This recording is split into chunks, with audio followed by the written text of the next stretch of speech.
channel Sri Wisnu bersama saya Sri Wisnu. Saat ini kita berada di lingkungan teater Sendratari Ramayana di Candi Prambanan, Yogyakarta.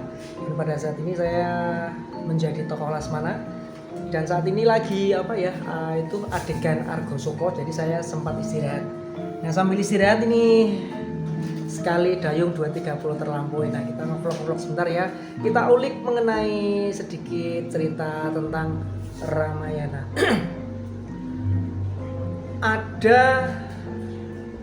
Jadi begini, pada saat pembakaran Dewi Sinta. Nah pembakaran Dewi Sinta, api suci Dewi Sinta itu sebenarnya terjadi di negara Alengka, bukan terjadi di negara Guwa Kiskendha, Poncowati ataupun di negara Ayodhya.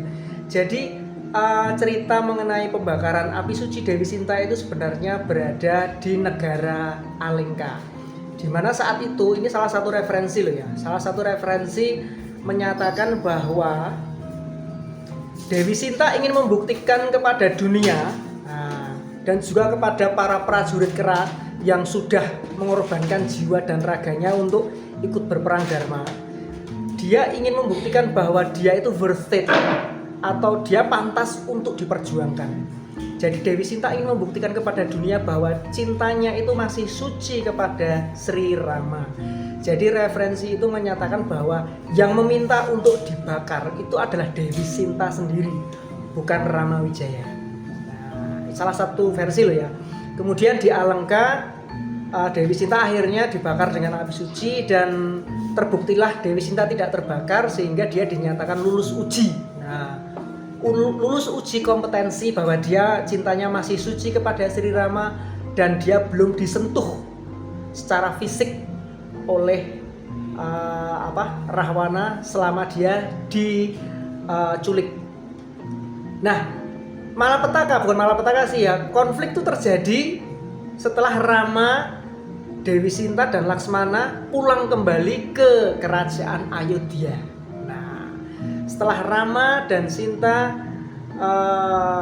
dan Laksmana pulang ke negara Ayodhya, tahta Ayodhya yang pada saat itu kosong, dikosongkan oleh Bharata. Nah, pada saat itu tahta Ayodhya itu kosong. Sebenarnya rajanya adalah Bharata, cuman Bharata tidak mau menjadi raja. Kemudian Bharata menempatkan sandal dari Sri Rama di atas singgasana kerajaan Ayodhya, sehingga pada saat itu secara legitimasi bahwa tahta itu adalah milik Sri Rama. Sehingga ketika Rama Wijaya, Dewi Sinta dan Laksmana pulang kembali ke negara Ayodhya, otomatis Sri Rama menjadi menjadi raja di negara Ayodhya.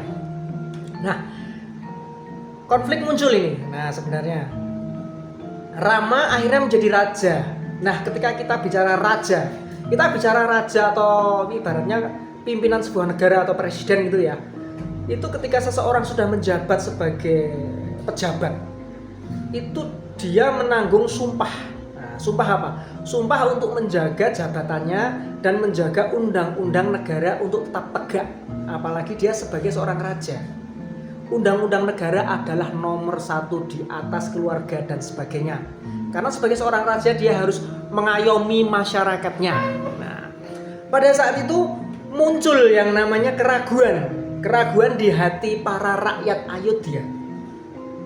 Para rakyat Ayodhya bertanya, Dewi Sinta itu diculik selama bertahun-tahun oleh Rahwana di kerajaan Alengka. Gak mungkin kalau tidak disentuh sama sekali oleh Rahwana. Akhirnya itu menjadi isu publik di kerajaan Ayodhya. Banyak orang mempertanyakan, Dewi Sinta itu masih sudah kotor, sudah disentuh dan sebagainya oleh Rahwana. Bahkan sampai rakyat jelata, rakyat menengah, sampai keluarga kerajaan bangsawan itu membicarakan mengenai status Dewi Sinta yang sudah dianggap kotor atau disentuh oleh Rahwana. Walaupun sebenarnya Rama itu tahu bahwa Dewi Sinta itu masih suci. Kenapa? Karena sudah dibuktikan dengan pembakaran api suci di Alengka Diraja. Hanya saja pada saat pembakaran itu terjadi di Alengka, rakyat Ayodhya kan tidak ngerti. Pada saat itu belum ada Android, belum ada video call. Jadi kalau kalau misalnya Dewi Sinta lagi dibakar, kemudian kita video call sama keluarga kerajaan Ayodhya atau rakyat Ayodhya, sehingga bisa menyatakan iki loh Dewi Sinta lagi dibakar, pakai video call, sehingga supaya semua orang pada percaya. Pada saat itu belum ada video call ya. Jadinya pada saat itu rakyat Ayodhya mempertanyakan kesucian Dewi Sinta.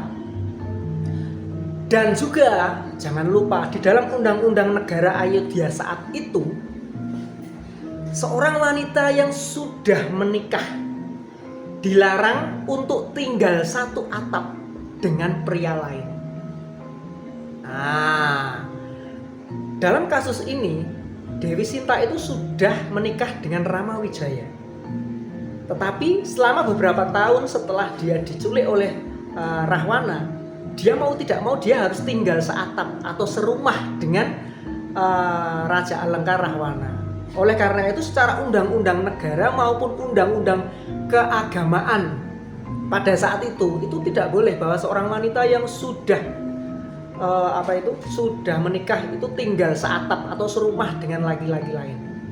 Akhirnya konflik berkepanjangan, masyarakat saling berkonflik antara yang setuju dan yang tidak setuju. Kebanyakan para wanita membela Dewi Sinta, tapi kebanyakan para laki-laki itu tidak percaya dengan kesucian Dewi Sinta.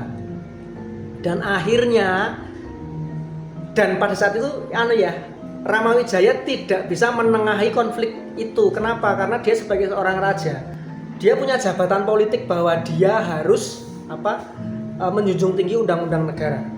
Nah, akhirnya dia tidak mau ikut campur tangan dalam konflik istrinya dengan masyarakat dan juga keluarga kerajaan. Dan Dewi Sinta akhirnya sangat sedih sekali. Akhirnya dia memutuskan untuk keluar dari kerajaan Ayodhya.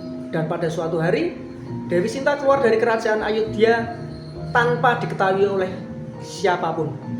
Dan pada saat itu Dewi Sinta sedang hamil dan Rama Wijaya tidak mengetahui bahwa Dewi Sinta sedang hamil. Akhirnya Dewi Sinta keluar dari kerajaan Ayodhya dalam keadaan hamil. Akhirnya dia terlunta-lunta dan hidup di dalam hutan. Dan di dalam hutan itu dia akan bertemu dengan seseorang yang sangat berarti sekali dalam cerita Ramayana.